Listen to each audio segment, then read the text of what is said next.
नमस्कार जन टीवी में स्वागत है आपका। मैं हूं योगेंद्र। आप देख रहे हैं खास खबर।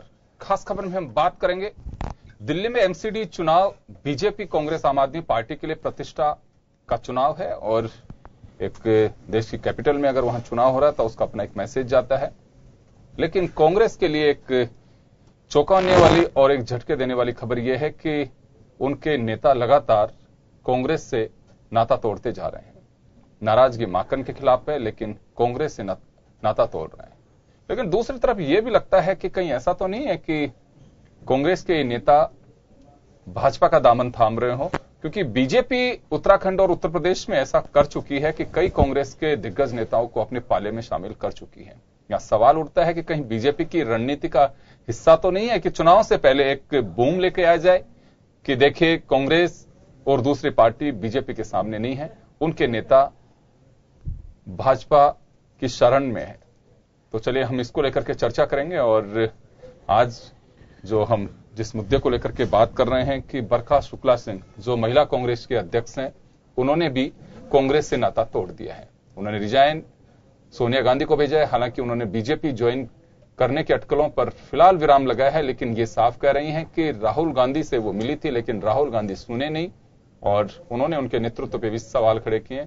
लिहाजा साफ है कि अगर राहुल गांधी और सोनिया गांधी पर अगर कोई सवाल खड़ा करे तो वजह समझी जा सकती है कि पार्टी में रहना मुश्किल है। चलिए हम चर्चा शुरू करेंगे। हमारे साथ वरिष्ठ पत्रकार और समीक्षक महेश शर्मा साहब हैं, भाजपा नेता मनीष पारिक जी हैं, कांग्रेस नेता आरसी चौधरी जी। आप सभी का स्वागत है। महेश जी, क्या लगता है कि बीजेपी की भी एक रणनीति का हिस्सा हो सकता है कि जिन राज्यों में या जहां महत्वपूर्ण चुनाव होते हैं वहां से अपोजिशन के लीडर्स को, ताकि एक मैसेज कार्यकर्ताओं में जा सके कि जिस पार्टी से जो लोग छोड़ के आते हैं वो पार्टी महसूस करे, धरातल के जो वर्कर हैं, कि हमारी पार्टी कमजोर हो रही है, और जब दूसरी जगह पे जाते हैं जिस पार्टी में शामिल होते हैं तो एक मैसेज जाता है कि पार्टी मजबूत हो रही है। देखिए, जहां तक सवाल है, अगर इसको कई दृष्टिकोण से भी इसको सोचा जा सकता है। एक तो ये चुनाव जो वहां एमसीडी का जो चल रहा है उस माहौल को बनाने के लिए भी एक रणनीति का हिस्सा होता है, और कहीं न कहीं वहां असंतोष भी भीतर, कांग्रेस पार्टी के भीतर असंतोष को भी झलकाया का देखा जा सकता है। जिस तरह की लवली आए, अपने बीजेपी ज्वाइन किया, अब इनका बरखा जी का जो ये मामला हो रहा है, तो कहीं न कहीं ये मान के चलिएगा कि कहीं भीतर से ये असंतोष की भावना भी हो सकती है और रणनीति का, एक भाजपा की रणनीति का भी हिस्सा हो सकता है। लेकिन साथ साथ ही एक ये बात भी सोचना है कि जो राजनीति में अपना भविष्य देख रहा है, नया युवा पीढ़ी के, ये दोनों आप ये देखिएगा कि दोनों मतलब क्या कहता है ना, युवा पीढ़ी के हैं, तो वो कहीं ना कहीं देख रहे हैं कि इस दौरान मतलब क्या कहता है ना, अपना भविष्य स्थिर करने के लिए या कहीं और जल्दी से जल्दी आगे बढ़ने की सोच को लेकर के भी कुछ जो दल बदल की जो है जो कोशिशें की जा रही है, ये भी एक झलक दिखाई देती है। और कहीं न कहीं पार्टी के भविष्य को लेकर के भी एक सवाल उठने लगा है कि जिस तरह की आपने ये चुनाव का उदाहरण दिया है कि एक के बाद एक राज्यों में मतलब भाजपा का प्रसार होता जाता है और वो एक राष्ट्रीय दल के रूप में बनती जा रही है, अपने को स्थापित करती जा रही है, और वहीं उसके दूसरी उसके विपरीत राष्ट्रीय दल के रूप में जो कांग्रेस है उसके पांव धीरे धीरे उखड़ने लगे हैं। अब सवाल ये आता है कि वहां नेतृत्व कौन संभाले। जो नेतृत्व था अब तक का, जो भी इनको परखा गया है कि राहुल गांधी नेतृत्व देंगे और या मतलब क्या कहते हैं प्रियंका गांधी देंगे, कि दोनों की स्थितियां आज बड़ी विचित्र हो गई है कि राहुल गांधी जहां जहां भी चुनाव की कमान संभाल रहे हैं, भले ही कोई नेता उनकी आलोचना नहीं कर रहे हैं, वो अपने स्थानीय नेताओं पे ही दोषारोपण कर रहे हो, लेकिन हकीकत ये है कि राहुल गांधी से या तो क्या कभी किसी व्यक्ति का समय विपरीत होता है, या यूं कहें कि उनकी रणनीति में कोई कमजोरी होती है, तभी ये कि चुनाव परिणाम के रूप में विपरीत जो हालात बन रहे हैं। तो इन चीजों को भी ध्यान रखते हुए कि जिसमें संभावना, जैसे एक कहा जाता है ना कि जहां गुड़ होता है वहां मक्खियां और चींटियां स्वतः ही आ जाती हैं, तो एक इसको इस रूप में भी, व्यंग्य के रूप में भी इसको भी ये भी देखा जाए कि इस समय सत्तारूढ़ दल जो है भाजपा मजबूत होती जा रही है, तो लिहाजा जो भी है उसकी तरफ आकर्षित हो रहा है, चाहे वो सिर्फ कांग्रेस से नहीं है, आप वाले तो ये चिंता की बात कही जा सकती है। नहीं, निश्चित रूप से ये कहें। आरसी चौधरी जी हमारे साथ में है। आरसी जी, देखिए, उत्तर प्रदेश उत्तराखंड के चुनाव के बाद कांग्रेस काफी कमजोर स्थिति में हुई है, क्योंकि एक एक करके उनके राज्य छिनते जा रहे हैं। लेकिन अगर जब एमसीडी का चुनाव हो रहा हो, एमसीडी का चुनाव यूं तो देखें कि लोकल बॉडी का इलेक्शन है ये, लेकिन कैपिटल में हो रहा है, एक वहां की वॉइस है, एक पता चलता है कि कांग्रेस किस रूट पे जा रही है। एक एक करके अगर आपके नेता छोड़ने शुरू करेंगे, आपके पूर्व मंत्री और पूर्व प्रदेश अध्यक्ष लवली सिंह ने इस्तीफा दे दिया, उसके बाद अभी बरखा सिंह का रिजाइन आ गया, दूसरे नेता दे रहे हैं, यूथ कांग्रेस से दे रहे हैं, तो ये एक हमें लगता है कि कांग्रेस के कार्यकर्ताओं पर एक विपरीत प्रभाव इसका पड़ रहा है। क्या माना जा सकता है कि कांग्रेस जो मजबूत और कहें कि संगठित होने की जब आवश्यकता है तो कर रही हो? योगेंद्र जी, मुझे ऐसा नहीं लगता। कांग्रेस पार्टी है वो एक बहुत बड़ी पार्टी है और कांग्रेस पार्टी को संगठित और मजबूत होने की जरूरी। संगठित पार्टी तो है वो एक संगठन का रूप है ही। संगठन किसी व्यक्ति से नहीं होता और चंद व्यक्तियों से नहीं होता। संगठन का अपना एक वजूद होता है और संगठन के अंदर जब आदमी होता है तभी उसका वजूद होता है। जब संगठन से बाहर चला जाता है तो शायद उसका वजूद खत्म हो जाता है। इसीलिए लोग है वो दूसरी पार्टीज में जाते हैं, ना कि किसी इंडिविजुअल के रूप में जाने का प्रयास करते हैं। तो कांग्रेस पार्टी के संगठन के वजूद को चैलेंज करने वाली यहाँ पे मुझे कहीं कोई बात प्रतीत नहीं होती है। यहाँ पे जो बात हो रही है, यहाँ पे जो पार्टी का है, कांग्रेस पार्टी का एक लंबा इतिहास है, बहुत लंबी कांग्रेस पार्टी का जीवन रहा है। उसके अंदर 5 पीढ़ियां यहाँ पे बदली हैं और निश्चित रूप से उनके अंदर हो सकता है कि कंपटीशन ज्यादा हो और यथोचित स्थान शायद उसमें ना मिल पाए। भारतीय जनता पार्टी का जो उद्गम है वो एक बहुत छोटे से समय में रहा, नेता उसके है नहीं, तो उन्हें सत्तात्मक रूप से यहाँ पे जो राजनीतिक जो सुचिता की जो बात होनी चाहिए थी, जो विचारधारा की जो बात होनी चाहिए थी, वो कहीं ना कहीं लगता है कि 2014 का जो लोकसभा चुनाव हुआ उसको लेके सिर्फ जो बात थी वो कहीं ना कहीं सत्ता में आने का ही प्रयास रहा। कोई राजनीतिक दल जो भारतीय जनता पार्टी है वो ये अपने विचारधारा को लेकर जनता के बीच में नहीं जा पाई। इसीलिए उसने बहुत से दूसरे जो दलों के लोग हैं उन्होंने आयातित किए और निश्चित रूप से जिसके नई कोई कंपनी लगती है वहां पे प्लेसमेंट की ज्यादा संभावना होती है और लोग जाते हैं और अपना भविष्य तलाशते हैं। इसलिए अवसरवादी लोग तो एक तरह से अवसरवादियों का प्लेसमेंट है ये। बिल्कुल। मनीष जी, आपके यहाँ पे कुनबा बढ़ता जा रहा है, लेकिन जब कुनबा बढ़ता जाता है और दूसरे आइडियोलॉजी के लोग आते हैं वो कुछ समस्याएं भी पैदा करते हैं।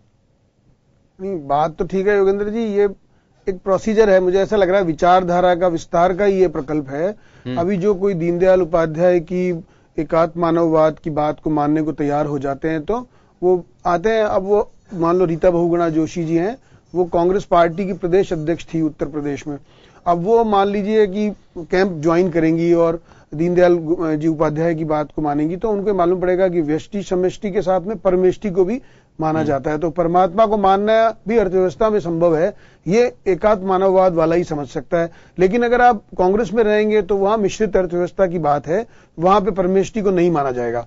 तो मैं ये कहना चाहता हूं कि इस बारे में इनको ये लगता है कि ये विचारधारा का छोड़ना है। मैं ये बात कहता हूं कि ये बात नहीं है, ये बीजेपी की विचारधारा का विस्तार है और कांग्रेस में जो लोग बीजेपी की विचारधारा को मानना चाहते हैं उनका आमंत्रण है, वो आ जाते हैं। आप देखिए जो लोग हैं वो उन पे कोई ब्लेम नहीं है, एक बात है। दूसरी बात ये कि जो प्रोमिनेंट हैं, जो जिन लोगों को लगता था, जिन्होंने कई साल तक कांग्रेस पार्टी को मजबूत किया, उनको मंत्री बन गए वो लोग और अध्यक्ष बन गए, तो अगर आप ऐसे वफा की और बेवफाई की बातें करेंगे तो वो उनके साथ तकाजा था कि जिस पत्तल में खाए थे वहीं बैठा रहना चाहिए उनको।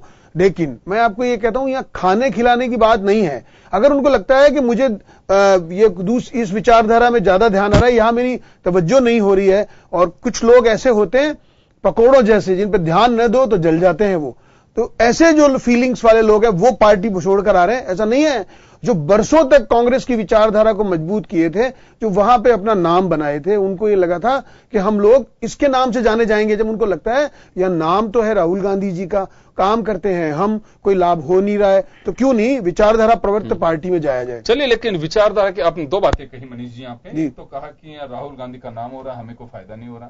कार्यकर्ता उस किसान की तरह होता है जो अपने फायदे के लिए नहीं होता है, वो देखता है कि मुझे जो मैं मेहनत कर रहा हूं उसकी लागत मिल जाए, बस मेरा काम चल सकता है। वो दूसरों के लिए अन्न बोता है, खुद के खाने के लिए अकेले के नहीं बोता है। तो वही वर्कर की भूमिका होती है। आपने कहा कि जो कार्यकर्ता अगर ये सोचने लगेंगे कि राहुल गांधी को इसका बेनिफिट हो रहा, हमें क्या फायदा, तो ये कैसे माना जा सकता है कि उनकी मानसिकता यहां आकर के आप लोग उसे ब्रेन वॉश कर देंगे आप लोगों की? ऐसा नहीं होगा। मैं उस संकट की बात कर रहा हूं। लालची व्यक्ति कहीं पे भी चला जाए, उसका लालच उसके सिर पर चढ़ के रहेगा। नहीं, जो दूसरी बात आपने कही, मैंने कहा प्रमुखता से बात पहली है, दूसरी बात नहीं, ये जरूर है अब राहुल गांधी जी के नाम से कुछ होता नहीं है, ये इसलिए मैंने कहा।